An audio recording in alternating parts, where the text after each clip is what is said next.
안녕하세요. 김성길 목사와 함께하는 사람 이야기 제2단원의 G7 과정입니다. 이 시간은 전 시간에 이어서 제2권의 1-2회가 되겠습니다. 자, 이 시간은 11페이지고요. 목표의 중요성. 전 시간에는 왜 인간은 목표를 가져야 되는가에 대한 이야기를 했고요. 그 다음에 두 번째, 목표의 중요성. 자, 이제 다음의 내용들은 목표가 사람에게 얼마나 중요한 것인지를 보여준다. 자, 윌리엄 데이먼이라는 분이 쓴 책이 있는데요. 무엇을 위해서 살 것인가? 이런 책이 있습니다.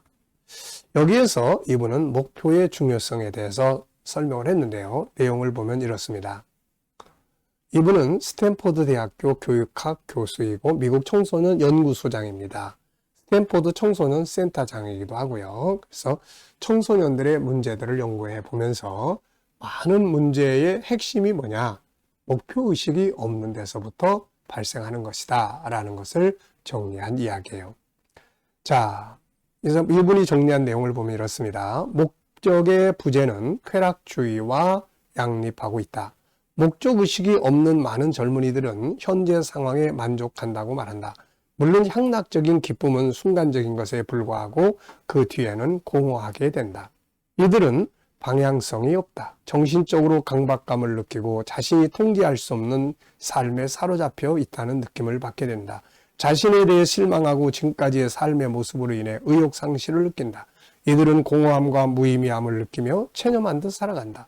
삶의 목표를 찾는 데 실패한 청소년들은 훗날 자신이 걸어온 길을 뒤돌아볼 때 갑작스럽게 찾아오는 공허감과 고통으로 당황하게 된다. 목적이 없는 인생은 심리적 공황, 강박감, 쾌락주의, 스트레스 등을 받게 된다. 수면장애, 식이장애, 통제되지 않는 분노, 사회적 고립, 성적 불감증, 약물남용, 그리고 자기 파괴적인 경향이 포함된다. 몇 년 전 나는 많은 젊은이들이 시간을 낭비하고 있는 문제로 고심하고 있던 한 작은 마을에 초청되었다. 이 마을에서 비극적 죽음이나 컬럼바인 총기 사건과 같은 드라마틱한 일이 일어난 건 아니었다. 하지만 10대 음주가 빈발하고 교통사고, 학업중단, 여타 일반적인 청소년 문제들이 만연해 있었다. 그런데 한 어머니가 내게 자신의 아들의 몇몇 친구들이 마을의 레스토랑에서 일을 하기 시작한 이후 행동이 눈에 띄게 개선되었다고 이야기해 주었다. 자, 이게 무슨 이야기냐면은 이렇습니다. 목표가 없을 때 무기력증에 빠진다는 거예요. 목표가 없으면 재능 개발도 성취감도 즐거움도 기쁨도 삶의 의미도 없는 겁니다. 아이들이 공부를 하는데 문제는 목적의식이 없는 거예요. 목적의식이 없는 공부를 과연 잘할 수 있느냐? 잘한다고 하면 이건 스트레스가 되는 거고 또 잘하기 위해서 하는 것이 다 고통스러운 거죠. 그래서 이것 때문에 나중에 심리질병을 앓게 되고 이런 문제들이 발생을 합니다. 자, 좋은 예가 바로 열왕기상 19장의 엘리야 사건이죠. 아까 말씀드린 것처럼 19장을 보면 죽기를 기도하는 엘리야의 모습을 보게 되죠. 18장에서는 갈멜산에서 불을 끌어내리던 위대한 선지자가 19장에 와서는 왜 죽기를 기도하는 실패자가 되었을까요? 그 이유는 목표의 상실 때문입니다. 18장에서는 이스라엘 백성들을 우상으로부터 돌아서게 해야 한다는 강한 목표가 있었지만 그것이 이루어지고 난 후에는 아무런 목표가 없었어요. 이때 이세벨로부터 전해진 한마디에는 그를 공포의 도가니로 몰아넣은 거죠. 그가 다시 승리자가 된 것은 하나님으로부터 나아갈 목표를 받은 뒤부터죠. 결국 그는 승리자가 되어 하늘로 승천하게 된 겁니다. 자, 목표의 중요성에 대한 성경 말씀과 명언들이 있죠. 성경의 위대함은 우리 인간에게 분명한 정체성과 함께 가야 할 분명한 목표를 제시하고 있다는 점입니다. 빌립보 3장 13절로 14절에 보면 형제들아 나는 아직 내가 잡은 줄로 여기지 아니하고 오직 한 일 즉 뒤에 있는 것은 잊어버리고 앞에 있는 것을 잡으려고 표대를 향하여 그리스도 예수 안에서 하나님 위에서 부르신 부름의 상을 위하여 달려가노라. 우리가 신앙의 위대함 그리고 성경의 위대함은 인간에게 올바른 목표를 제시한다는 거예요. 너는 가나안 땅으로 가라. 네, 너는 이곳으로 가라. 너는 이렇게 살아라. 너는 이렇게 해야 된다. 제가 인생의 방향을 잡지 못하고 있을 때 성경은 저에게 창세기 12장 2절로 4절을 통해서 선교의 비전이라는 인생의 최고의 목표를 저한테 줬죠. 이걸 위해서 교회가 세워졌고 이걸 위해서 제 인생이 완전히 바뀌게 되고 지금까지 달려오는 그런 동기가 됐던 겁니다. 성경은 우리에게 목표를 줘요. 하나님을 만나면 항상 목표가 주어집니다. 너는 이렇게 해라. 너 왜 그렇게 하냐? 그렇게 하지 말고 이렇게 살아라. 그래서 이 성경은 우리에게 목표를 주기 때문에 우리가 항상 성경을 읽고 배우고 하는 일에 힘을 쏟아야 되는 거죠. 자, 만일 어떤 사람이 꿈을 향해서 믿음을 갖고 전진하고 꿈꾸는 삶을 살기에 노력한다면 그는 어느새 뜻밖의 성공에 도달해 있을 것이다.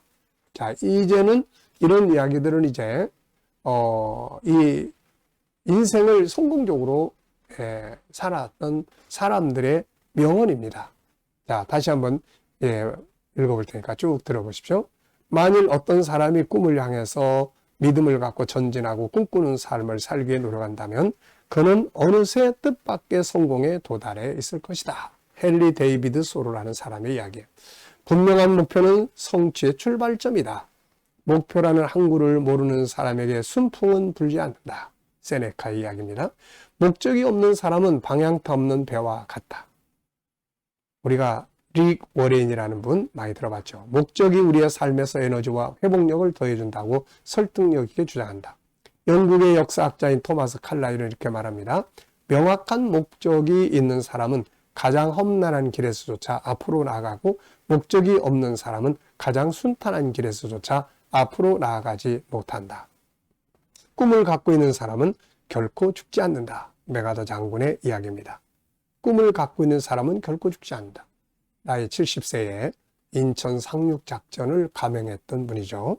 당신이 늘 계획을 세우지 않는다는 것은 당신이 늘 실패할 계획을 세우고 있다는 것과 같은 말이다.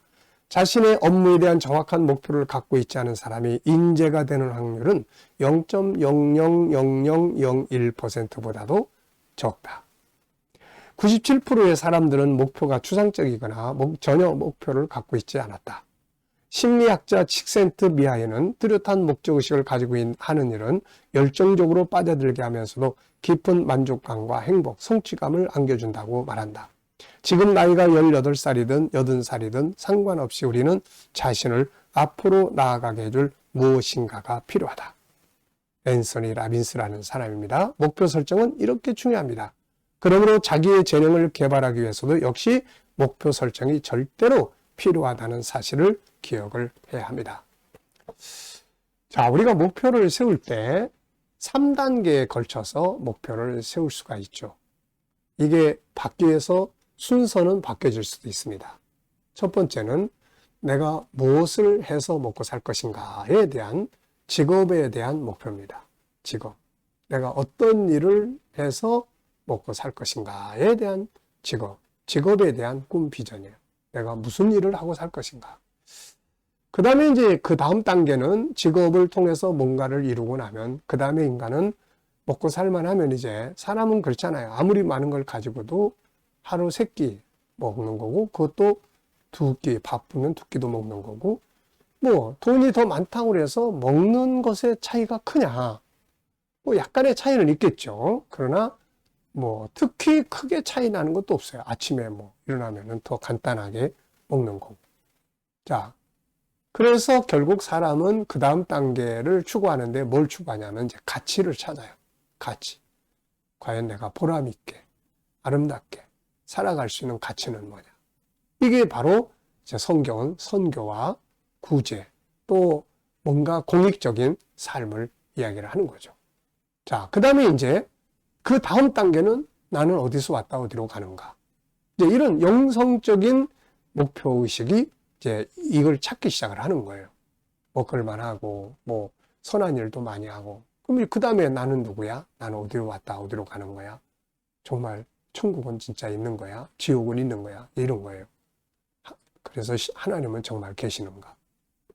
그래서 우리 인간이 가져야 될 목표의식은 3가지입니다. 하나는 내가 무엇을 하고 살 것인가. 또 하나는 내가 무엇을 위해서 그걸 가지고 어떤 가치 있는 일을 위해 살 것인가. 그 다음에 내가 하나님과의 관계를 어떻게 살 것인가. 왜냐하면 인간은 영적 존재이기 때문이거든요. 그래서 창세기 1장 27절로 28절을 보면 요게 다 나와 있습니다. 첫 번째는 하나님과의 관계. 두 번째는 인간과의 관계, 올바른 가치 형성이죠. 세 번째는 먹고 사는 길, 업무적인 부분이에요. 그래서 내가 업무적인 부분에서는 어떤 목표를 가지고 일하면 좋은지, 또 가치적인 부분에서는 내가 어떤 가치 추구, 우리는 기독교인들은 선교라고 하는 중요한 이웃사랑이라는 중요한 가치가 이미 있기 때문에 그걸 어떻게 이루어갈 건지에 대한 목표만 세우면 되는 거죠. 그 다음 단계는 하나님과의 관계. 그래서 이 세 가지가 우리가 추구해야 될, 세워야 될 목표다 하는 것을 기억해 두시기 바랍니다. 자, 이 시간 여기까지 하고 마치겠습니다. 감사합니다.